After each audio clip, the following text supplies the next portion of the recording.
Šiandien pirmadienis? Jo, Tai nusivylusi šeimininkės rodo junk. taigi 10, ne dabar dar. Žiūrėk, čia šita, kaip ta dainininkė stora labai buvo. Bet jinai sukūdus dabar. Sakė, kažkokios abortų dietos laikėsi. Prota. Nu per telkę kalbėjo, kad jinai ten jų kokį 30 pasidarius. Kaip tiek įmanoma? Gal jau klinikos abonementą turi išsipirkus. Arba kokiom akcijom naudojasi, tipo, pasidaryk 5 abortus, 6 gausi nemokamai. Nu, baig, čia nejuokinga. Kas nejuokinga? Abortai nejuokinga. Kai vienas tai gal ir nejuokinga, bet kai virš 10 tai pasidaro juokinga.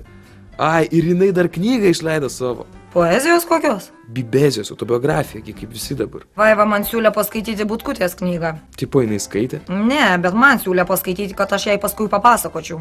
Jis norėjo gudruolę. Gudri blemba ta tavo Vaiva.